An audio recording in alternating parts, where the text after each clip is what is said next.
பிஸ்மில்லாஹிர் ரஹ்மானிர் ரஹீம். கௌரவ சபாநாயகர் அவர்களே, பொது நிர்வாக மாகாண சபைகள் உள்ளூராட்சி அமைச்சருடைய கவனத்துக்கு இந்த முக்கியமான விடயத்தை நான் கொண்டு வர விரும்புகின்றேன்.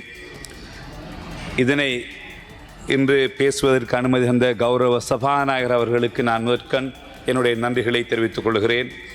குறிப்பாக சர்வதேச நாணய நிதியத்தினுடைய நிபந்தனைகளுக்கு அமைய நமது நாட்டிலே இருக்கின்ற உள்ளூராட்சி சபைகள் தங்களுடைய உத்தியோகத்தர்களுடைய சம்பளத்தில் மாநகர சபைகள் 20% 24ஆம் ஆண்டு தொடக்கம், பிரதேச சபைகள் மற்றும் நகர சபைகள் இந்த ஆண்டு தொடக்கம் ஜனவரி மாதம் தொடக்கம் 20% தங்களுடைய சம்பளத்திலே அவர்களுடைய சபை நிதியிலிருந்து கட்டி வருகிறார்கள். 2028ஆம் ஆண்டு வருகின்ற போது 100% முழுமையாக தங்களுடைய உள்ளூராட்சி சபைகளுடைய சம்பளத்தை அந்த உள்ளூராட்சி சபைகளே வழங்க வேண்டும் என்கின்ற நிபந்தனை அடிப்படையிலே அந்த நிதிகளை இப்பொழுது வழங்கி வருகிறார்கள்.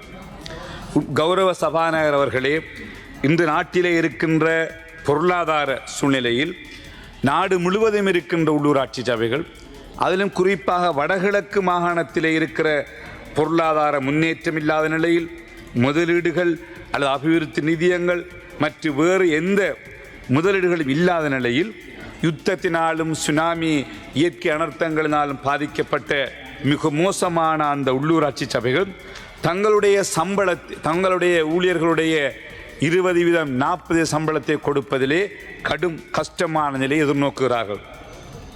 ஆகவே இவர்கள் இந்த சூழ்நிலைகளிலே தங்களுடைய கிளீனிங், குப்பைகளை அகற்றுவது, கார்பேஜ் வசதி, மின்சாரம், வடிகால் துப்புரவு செய்வது போன்ற மின்விளக்குகள் பொருத்துவது போன்ற பல்வேறுபட்ட பணிகளையும் அவர்கள் செய்ய வேண்டி இருக்கிறது. இப்பொழுது மாநகர சபைகள் இந்த சம்பளத்தை அவர்கள் வழங்க வேண்டியிருப்பதால் எந்த ஒரு பணியையும் அவர்களால் பொதுமக்களுடைய பணிகளை செய்ய முடியாத ஒரு சில சபைகளை தவிர, ஒரு சில நகரங்களிலே இருக்கின்றன தவிர ஏனைய சபைகள் கடுமையான சிரமம் எதிர்நோக்குகிறார்கள். சில சபைகள் வருகின்ற இந்த செப்டம்பர் மாதத்தினுடைய சம்பளத்தை கொடுப்பதற்கு, கிழக்கு மாகாணத்தில் இருக்கிற ஒரு மாநகர சபை இந்த செப்டம்பர் மாதத்தினுடைய சம்பளத்தை கொடுப்பதற்கு கூட கஷ்டமான நிலையிலே இருக்கிறார்கள். ஆகவே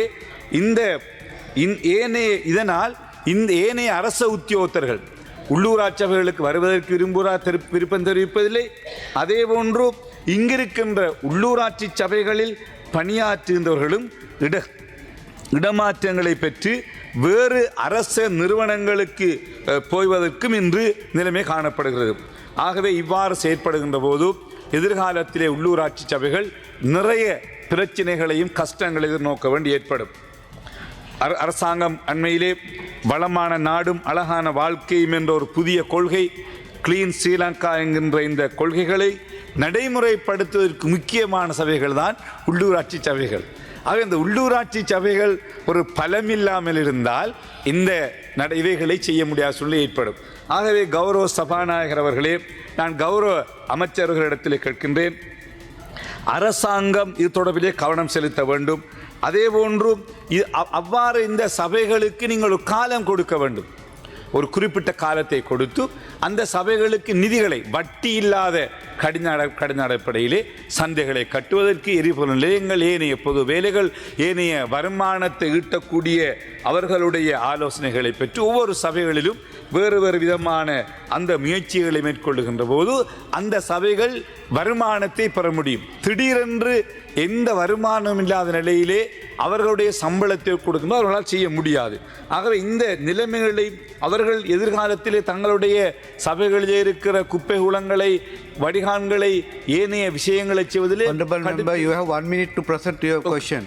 கௌரவ சபாநாயகர் அவர்கள், அதே நேரம் கடந்த ஆட்சியிலே கேஷுவலாக வேலை செய்த ஊழியர்களை எல்லாம் எந்த விதமான கார்டு கிரியேஷன் இல்லாமல், அதற்கான சேலரி, அதற்கான சம்பளத்தை ட்ரெஷரி கொடுக்காமல் எல்லோரையும் பெர்மனண்ட் ஆக்கி விட்டார்கள். உதாரணமாக கிழக்கு மாகாணத்திலே 280 தான் கார்டு இருந்தது எல்லா உள்ளூராட்சி சபை, 280 கார்டஸ். ஆனால் கடந்த ஆட்சியிலே 2900 பேரை கிழக்கு மாகாணத்திலே மாத்திரம் எந்த காடரும் இல்லாமல் அவர்களை பெர்மனன்ட் செய்தார்கள். இந்த சூழ்நிலைகளிலே இதனால் அந்த ஊழியர்களுடைய மொத்த சம்பளத்தையும் உள்ளூராட்சி சபைகளே கட்ட வேண்டியிருக்கிறது. ஆகவே இந்த சூழ்நிலைகளிலே அந்த சபைகள் மிக சிரமப்படுகிறார். ஆகவே கௌரவ அமைச்சர் அவர்களே, இது தொடர்பிலே நீங்கள் எடுக்கும் நடவடிக்கைகள் என்ன, எவ்வாறான செயற்பாடுகளை கொண்டு இந்த நிலைமை, இது ஆளுங்கட்சி எதிர்க்கின்ற பிரச்சனை அல்ல, நாட்டிலே இருக்கின்ற எல்லா சபைகளுக்கும் இதே பிரச்சனை தான். எல்லா உள்ளூராட்சி சபைகளும் இந்த பிரச்சனை எதிர்நோக்குகிறார்கள். ஆகவே கௌரவ அமைச்சர்களே, ஒரு விசேட இது தொடர்பில் நியமித்து நீங்கள் எடுக்கும் நடவடிக்கைகளுக்கு என்ன, இந்த நிதி பற்றாக்குறையை தீர்ப்பதற்காக தீர்ப்ப நடவடிக்கை என்ன, இதை இந்த வருமானங்கள் அதிகரிப்பதற்கு எடுக்கின்ற முயற்சிகள் என்ன என்ற விடயத்தை எதிர்பார்க்கின்றேன். நன்றி.